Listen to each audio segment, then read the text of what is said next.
Hola amigos, ¿todo bien? Una vez más estamos juntos para el estudio de la palabra de Dios. Hoy, el juicio final.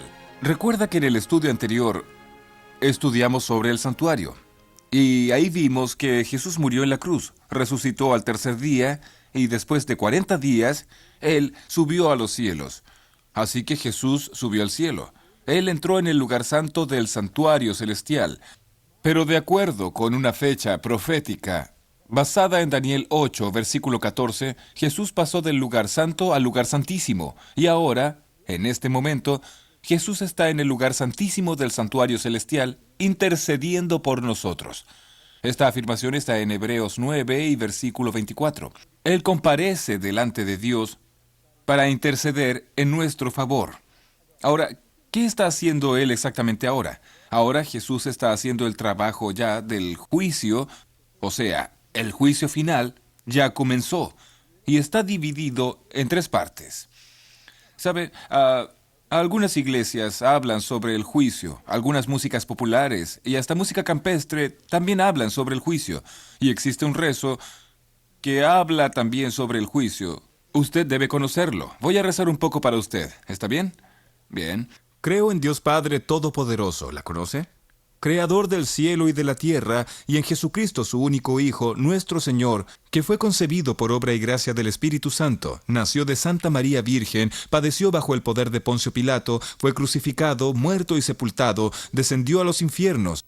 Al tercer día resucitó de entre los muertos, subió a los cielos e está sentado a la diestra de Dios Padre Todopoderoso. Desde allí ha de venir a juzgar a los vivos y a los muertos. Voy a parar por ahí. El rezo continúa, pero voy a parar ahí. Usted conoce ese rezo, ¿no? Pues él dice que Jesús está a la derecha del Padre, de donde vendrá para juzgar a los vivos y a los muertos. Hasta aquí está todo bien. El problema es que el rezo, las músicas y muchas iglesias no explican cómo será el juicio. Y es justamente esa explicación que tendremos ahora en la palabra de Dios, en la Biblia. Vea lo que está escrito en 2 de Corintios capítulo 5, versículo 10. El apóstol Pablo, inspirado por el Espíritu Santo, dice así: porque es necesario que todos nosotros comparezcamos ante el tribunal de Cristo, para que cada uno reciba según lo que haya hecho, mientras estaba en el cuerpo, sea bueno o sea malo. En lo que me gustaría llamar su atención y destacar en este versículo es que todos nosotros compareceremos delante del tribunal de Cristo. Todos, ricos y pobres, reyes, gobernadores, presidentes, ministros, todos, personas blancas, personas negras, hombres, mujeres, personas de todos los niveles de la sociedad, de todos los tipos, de todas las posiciones, todos comparecerán en aquel día delante del tribunal de Cristo. O sea, en el juicio final, ningún alma escapará. Todos nosotros pasaremos revista delante de Dios. Y más, en ese juicio final no da para practicar soborno. O sea, si alguna persona es extremadamente rica y en la hora del juicio va a perder su salvación, y de repente ella resuelve hacer allí un soborno con Jesús y decir: Señor, ¿qué tal un cheque ahí? Un cheque especial para que me salves. ¿Sabe? Eso no existe. En el juicio de Dios, la justicia y el amor, y también la misericordia, triunfa. Estaría bien para la esfera humana. Para la esfera humana, como nosotros somos pecadores, llenos de defectos, puede suceder algún tipo ahí de soborno. Pero la verdad es que en el juicio de Dios, Dios es perfecto en todo lo que hace. Y si usted desea la salvación, es necesario prepararse a partir desde ahora. Y debe saber que delante de Dios no hay ninguna injusticia. O sea, nadie será salvo injustamente y nadie se perderá injustamente. La palabra de Dios dice que todos nosotros iremos a comparecer delante del tribunal de Dios. Y la pregunta es, ¿qué es lo que Dios va a juzgar? Exactamente, ¿qué será juzgado por Dios? Acompáñeme en este pensamiento. ¿Qué es lo que Dios va a juzgar? En ese momento, involucrando a todas las personas, a todos los seres humanos. Abra su Biblia en el libro de Eclesiastés, capítulo 12, versos 13 y 14. Repito para usted, capítulo 12. Abra su Biblia ahí, yo estoy haciendo lo mismo aquí. Está bien aquí. Capítulo 12. Vamos a leer solamente el versículo 14, el que dice: Porque Dios traerá toda obra a juicio juntamente con toda cosa encubierta, sea buena o sea mala, todas las obras, juntamente con toda cosa encubierta, sea buena o sea mala. Venga aquí, acérquese. Aquí dice que Dios va a traer juicio a todas las obras. Puede acercarse más, venga más cerca. Mire, Dios va a traer al juicio todas las obras, y la palabra de Dios dice, hasta las que están escondidas. Dígame, ¿cuáles son las obras que nosotros acostumbramos a esconder? ¿Escondemos las buenas obras o las malas obras? Con certeza, las que nosotros más escondemos son las malas obras. Y ahí, ¿usted ya cometió algún pecado y lo escondió? ¿Existe algún pecado escondido en su vida que el pastor no sabe, que el líder de su iglesia no sabe, y que su familia no sabe, y que su marido no sabe, o su esposa tampoco sabe? ¿Alguna cosa que usted hizo y que después escondió, dejó escondido allí? ¿Sabe quién hizo eso en el pasado? Fue el rey David. El rey David practicó adulterio. Después mintió. Después mandó a matar al marido de aquella mujer y escondió ese pecado. Lo escondió durante mucho tiempo, hasta que un día el profeta Natán vino a visitarlo. Y al visitarlo, el profeta Natán le contó una historia, y después reveló a David que el pecado que él había escondido no estaba tan bien escondido, y ahí se cumple el texto de Jesús que dice, no hay nada encubierto que no sea descubierto, no hay nada oculto que no sea revelado. Y el profeta Natán miró a los ojos del rey David y le dijo, David, tú eres el hombre que cometió ese pecado. Y ahí David cayó de rodillas, arrepentido, confesó sus pecados a Dios y pidió perdón, y ese momento en que él se arrepintió está en el Salmo 51, cuando David dice, crea en mí, oh Dios, un corazón limpio, y renueva un espíritu recto dentro de mí. El juicio final envuelve a todos, y Dios va a juzgar todas las obras, inclusive aquellos pecados escondidos. Hoy, usted sabrá cómo actuar, qué hacer, para que en la hora del juicio reciba la absolución, el perdón, la salvación.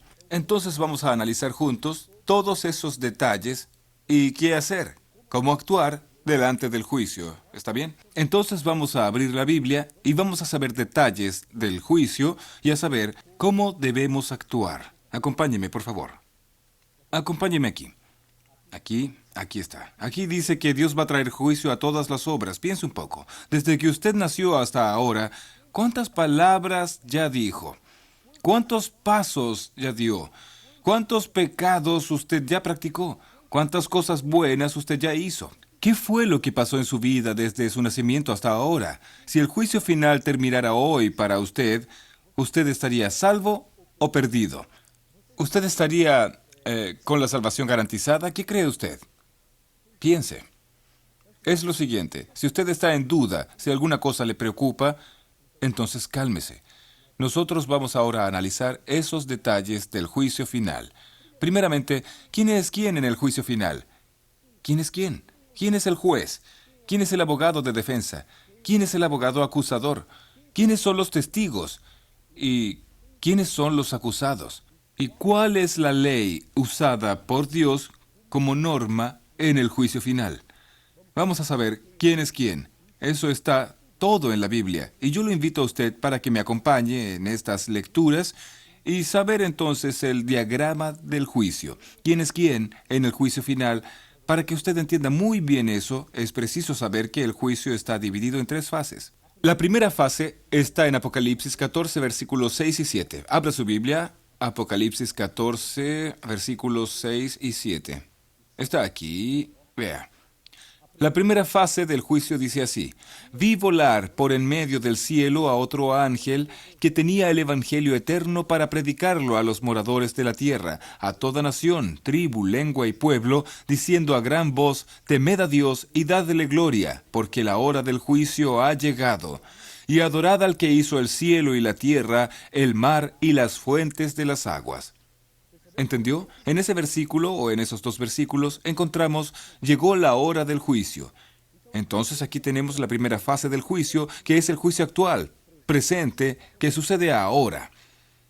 La segunda fase del juicio está aquí en Apocalipsis capítulo 20 y en el versículo 4. Aquí dice: Vi tronos y se sentaron sobre ellos los que recibieron facultad de juzgar. Y vi las almas de los decapitados por causa del testimonio de Jesús y por las palabras de Dios, los que no habían adorado a la bestia ni a su imagen, y que no recibieron la marca en sus frentes ni en sus manos, y vivieron y reinaron con Cristo 1000 años. Entonces aquí nosotros tenemos otra fase del juicio que ocurrirá durante los 1000 años. Y la tercera y última fase del juicio aparece aquí en San Mateo en el capítulo 25, Mateo 25, verso 31, hasta el 34, después el verso 41. Observe, Mateo 25, verso 31. Cuando el Hijo del Hombre venga en su gloria, y todos los santos ángeles con él, entonces se sentará en su trono de gloria. Serán reunidas delante de él todas las naciones, y apartará los unos de los otros, como aparta el pastor las ovejas de los cabritos. Y pondrá las ovejas a su derecha y los cabritos a su izquierda. Entonces el rey dirá a los de su derecha: Venid, benditos de mi Padre, heredad el reino preparado para vosotros desde la fundación del mundo. Y ahora sí, versículo 41 dice así: Entonces dirá también a los de la izquierda: Apartaos de mí, malditos, al fuego eterno preparado para el diablo y sus ángeles. ¿Entendió? Aquí tenemos la descripción del juicio final en sus tres fases. La primera está sucediendo ahora. La segunda ocurrirá durante los 1000 años. Y la tercera sucederá después de los 1000 años. Es bueno que usted entienda que un milenio es un período de tiempo que está entre la vuelta de Jesús y cuando descienda a la ciudad santa. Esa descripción aparece en Apocalipsis capítulo 20. Cuando Jesús vuelva, comienzan a contarse los 1000 años. Y cuando descienda del cielo la ciudad santa, la Nueva Jerusalén, entonces estarán terminando los 1000 años. Entonces, ahora antes del milenio sucede la primera fase del juicio. Durante el milenio sucederá la segunda fase y después del milenio la tercera fase. Acompáñeme ahora y vamos a analizar algunos detalles de las tres fases y sabremos ahora quién es quién en el juicio final. Quién es el juez, quién es el abogado y así en adelante. ¿Está bien? Por favor, venga conmigo aquí para analizar juntos. Primeramente, las tres fases del juicio. Nosotros ya sabemos que Dios va a juzgar a todas las obras. A la primera fase vamos a llamarla de investigación. Juicio de investigación, aquella fase investigativa. La segunda fase la vamos a llamar juicio de comprobación. Y a la tercera la llamaremos juicio de ejecución. ¿Quedan claras las tres? Vamos de nuevo. Investigación, comprobación y ejecución. Son las tres fases. Recordando que la fase de investigación está sucediendo ahora y que la fase de comprobación ocurrirá durante los 1000 años y la tercera de ejecución ocurrirá después de los 1000 años. La pregunta, ¿quién es quién en el juicio final? Y tengo aquí el diagrama del juicio final. Primero, el juez. En la primera fase, ahora, es Dios. Está escrito en el Salmo 50, versículo 6. Allí dice que Dios es el juez. En la segunda fase durante el milenio, el juez ya no es Dios. Quiere decir, Dios estará allí, actuando también, pero además de Dios, los justos, los salvos. Durante el milenio, allí en el cielo, actuarán como jueces. Está aquí en Apocalipsis 20, versículo 4, y 1 Corintios 6, versos 2 y 3, que dice: ¿O no sabéis que los santos han de juzgar el mundo? Entonces, en la segunda fase, los justos serán jueces. Conforme dice Apocalipsis 20, verso 4, cuando dice: Y vi tronos, y se sentaron sobre ellos los que recibieron facultad de juzgar. Entonces Dios dará autoridad de juzgar a un grupo de personas, y esas personas son los justos que fueron salvos y que estarán en el cielo durante el milenio. En la tercera fase del juicio, ¿quién es el juez? El juez será Jesucristo. Conforme dice Juan 5, versículo 22 y también 27. Allí dice: porque el Padre a nadie juzga, sino que todo el juicio dio al Hijo. Entonces, repitiendo, en la primera fase Dios es el juez, en la segunda fase los justos actuarán como jueces y en la tercera Jesús será el juez. Ahora, ¿quién es el abogado defensor en la primera fase? Primera de Juan, capítulo 2, versículo 1. Dice, ¿qué tenemos aquí en el versículo? Dice así: Hijos míos, estas cosas os escribo para que no pequéis. Y si alguno hubiere pecado, abogado tenemos para con el Padre, a Jesucristo el justo. ¡Qué bendición!, ¿no? Entonces Jesús es nuestro abogado, defensor, hoy en la primera fase. ¿Entendió? Dios es el juez y Jesús es el abogado en la primera fase. Y en la segunda fase, ¿quién será el abogado? En la segunda fase, recuerda, durante el milenio, no habrá abogado defensor. Y en la tercera fase, después del milenio, tampoco habrá. O sea, nosotros solo tenemos abogado para defendernos ahora, en la primera fase. ¿Quién es el abogado de acusación o acusador en la primera fase del juicio? En la primera fase del juicio, el abogado acusador es Satanás. Está en Apocalipsis capítulo 12, versículos 9 y 10. Yo voy a leer ese texto para usted. Apocalipsis capítulo 12, versículos 9 y 10.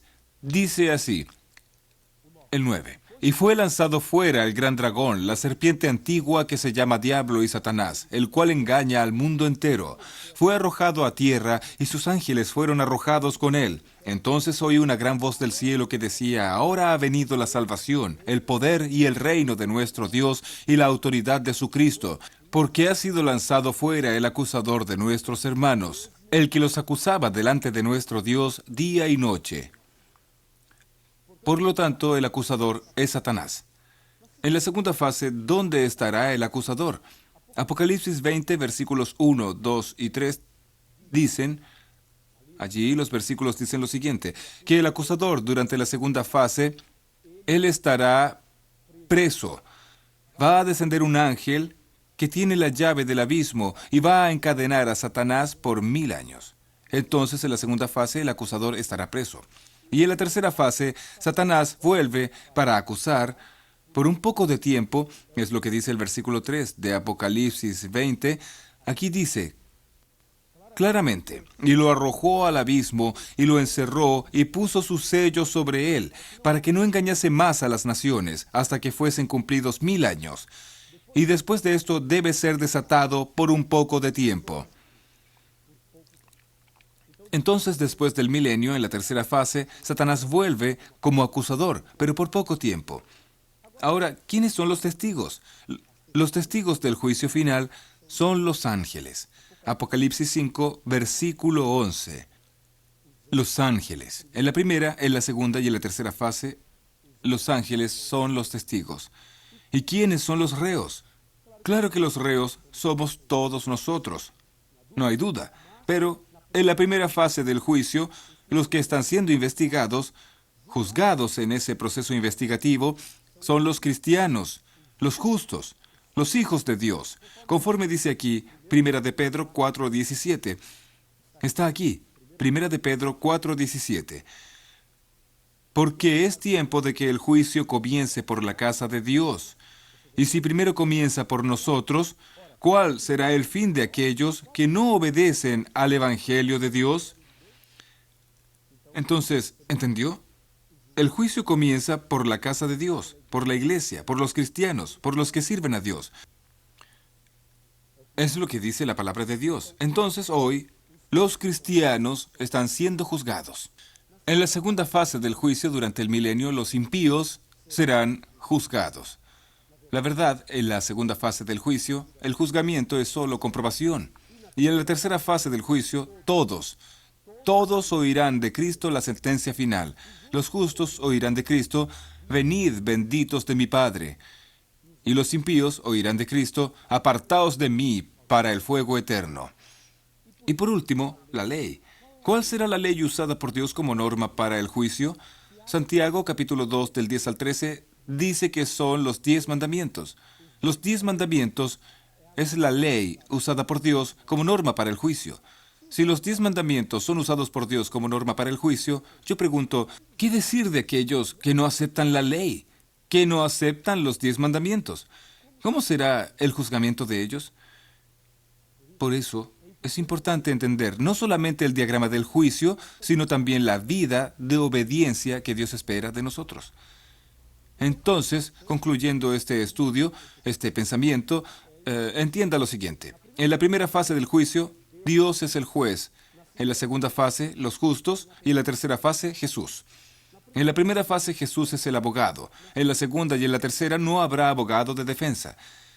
Y el acusador, en la primera fase, el diablo es el acusador. En la segunda fase, él estará preso. Y en la tercera, él vuelve como acusador. Los testigos son los ángeles en las tres fases.